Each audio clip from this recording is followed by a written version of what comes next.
daf ñu yabaloon rek au fait ñun Ousmane la ñu mës a topp moom mës a nekk suñu leader dafa nañu jël leen seen carte yi ngeen dem votel ma ko Diomaye dañ koy dem votel après ñëwaat ci saa su jour bi ñu voté la ñu jëlu si de campagne bi lañ doon wër naan voté leen Diomaye jour bi ñu demee voté jour bi le jour même ci lañ dellu si waat imbriqué wu nekk ci ginnaaw Ousmane Sonko dañ ko waroon votel te loolu Ousmane moo ñu ko santoon ñu dem votel Diomaye juste pour dem votel ko après ñëwaat taxawuñu naan ay non dem naa ci Diomaye léegi ay amul pro Diomaye ak pro Ousmane Sonko fii Ousmane Sonko moo fi nekk man damaa yàgg gëm ne c'est-à-dire Diomaye mooy premier président de la République boo xam ne kaso la jógee dem palais de la République premier président de la République boo xam ne ñaari soxna la am premier président de la République bu ngénte palais man li ma jàpp mooy premier président de la République buy def benn mandat bi lañ sekk ak moom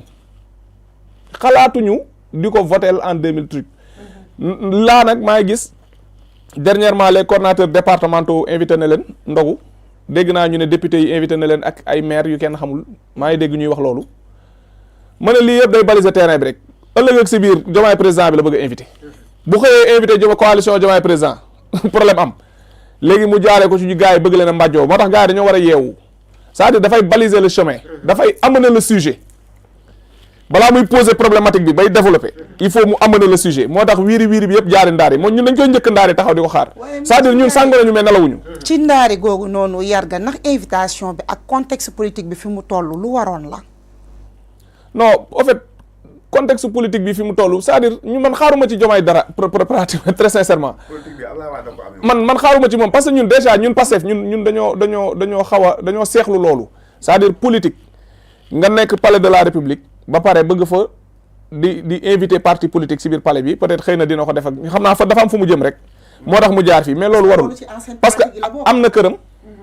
am na kër mënoon na leen fa invité mënoon na jël beneen place boo xam si mu invité leen fa voilà mais bon man daal li ma jàpp mooy dafa am fu mu jëm c'est-à-dire coalition Diomaye président la bëgg a invité léegi il faut mu mbàjjoo gars yi man loolu laa jàpp léegi nag gars yi tamit ñi ngi dem bon ngeen baal ma du ma wax naïvement parce que je les respecte ñu si bëri am na si ñoo xam ne peut-être bu fekkente ni am na si daal je les respecte daal mais man damaa xam ne damaa gëm ne dafa am plan bu nekk derrière moo tax je suis très attentif par rapport ak développement yi ñëw après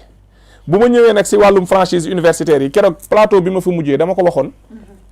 ne li nga xam ne mooy franchise universitaire yi il faut que ñu taxaw si bu baax parce que dafa am benn loi boo xam ne si moom mooy wax sur les franchises universitaires les franchises ak liberté les franchises universitaires et les libertés loi boobu c'est-à-dire ñi ngi ko def en 1994 may leen ma un instant ma génnee article bi loi bi ñu ngi ko promulgué en 1994 boobu jamono boobu ki nga xam ne moom moo fi nekkoon président de la République Abdou Diouf la loi bi moom mooy wax ci les franchises universitaires léegi lan la loi bi wax ci franchises universitaires yi dafa ne en application à son article 2 bis boo demee parce que c'est la loi 94-79 du 7 novembre 1994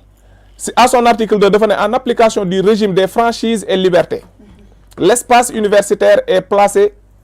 sous le statut d'autonomie de police administrative l'espace universitaire comprend loi bi mooy wax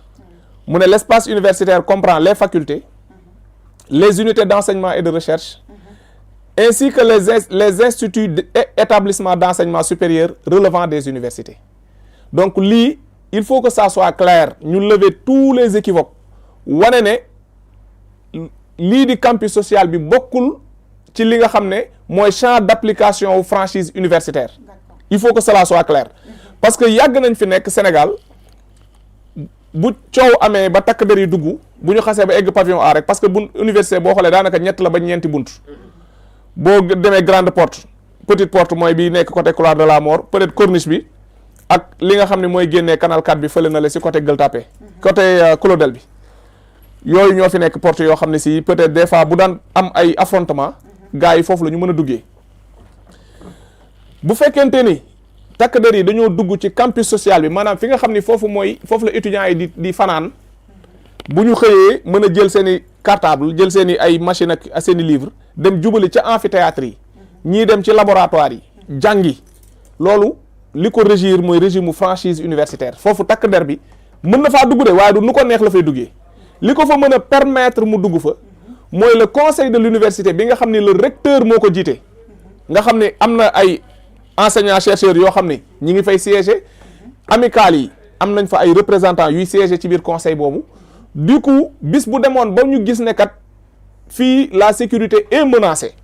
parce que tey ay Samba Boy wala tey mënoon nañoo dem ba am benn situation bu dégénéré nit ñi jóg pour attaquer masalan les laboratoires wala ñu dem di attaquer les facultés wala sax BU mooy bibliothèque universitaire dans ce cas de figure le conseil de l'université mën nañu demander à ce que force de l'ordre ñëw intervenir pour restaurer l'ordre public. C'est-à-dire en cas de force majeure. En cas de force majeure. D'accord. bu doon sax en cas d'urgence la le recteur n'est pas tenu d'aviser tout le monde dafay moom mooy jël responsabilité am wax takk der yi parce que urgence la ñu ñëw intervenir boobu nag mooy ñi nga zone yi nga xam ne c'est régi par le régime des franchises universitaires moo xam bibliothèque universitaire wala ci faculté yi wala unité d'enseignement yi mën na leen ji woo ñu ñëw intervenir ba restaurer l'ordre ba moom muy soog a informer le conseil ñeneen ñi nga xam ne si parce que temps bi du ko maye te question de minute la wala question de truc la bis boo fi nekkee di woote réunion kenn ku nekk nga bëgg ko xamal peut-être liy xew le mal serait déjà fait question d'urgence la maintenant li nga xam ne mooy pavillon yi fii nga xam ne si fa la étudiants yi dëkk moo xam yu góor yi ak yu jigéen yi mais foofu c'est un quartier comme les autres quartiers de Dakar il faut qu'on ose le dire nekkul benn yoon foo xam ne dafa nekk une zone de non-droit ba ku mu neex rek nga mën faa def lu la neex ba pare jàpp ne police amul sañ-sañu fekk la fa jàpp la wala nga def fa naka sudul noonu te naan police waru fee dugg moo tax Samba Boy yu bëri dañuy dem laqatu ci biir étudiants yi di commettre ay forfait di def loo xam ne si loi da koy bañ ñu laqatu ci biir étudiants yi am nañu loger université ñoo xam ne nekkuñu ay étudiants duñ ba ñun boog bañ fay nekk am na ñu fa doon loger ñoo xam ne nekkuñu ay étudiants sànq maa gis benn vidéo benn dame bu koy wax te c'est une vidéo récente mu ne ba léegi mu ngi fay am ñoo xam ne du ñu ay étudiants di loger université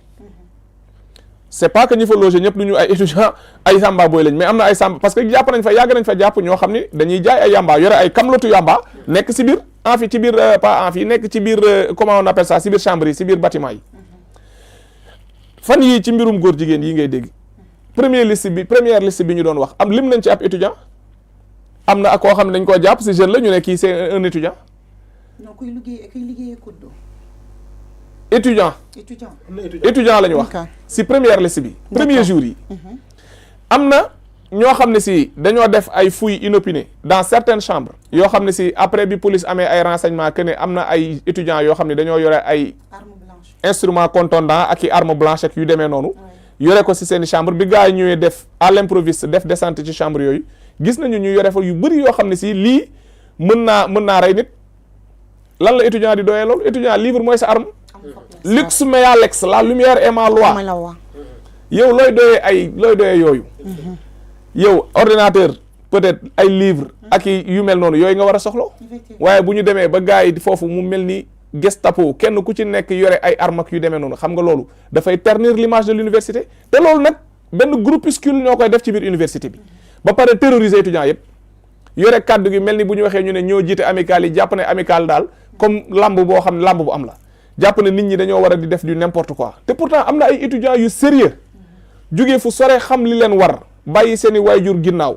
ñu ñaanal leen ñu jël seen bagage ñëw ndakaaru sanc ñu am codifié am chambre toog di jàng ñii sax dañ leen di teree jàng guddi dañuy bëgg a tëdd sax boo bokkee genre yu mel noonu nekk du ñu tëdd saa su ne ñi ngi nekk ci di jéem a politiser l'espace universitaire saa su ne ñi ngi jéem a xool fu ñu jaar pour am ay financement wala am ay quota ci chambre yi di jël chambre yi di ko attribuer ñu leen neex léeg-léeg sax seen ay gellaak yenn yu kenn xamul c'est-à-dire loolu moo am université il faut qu'on ose le dire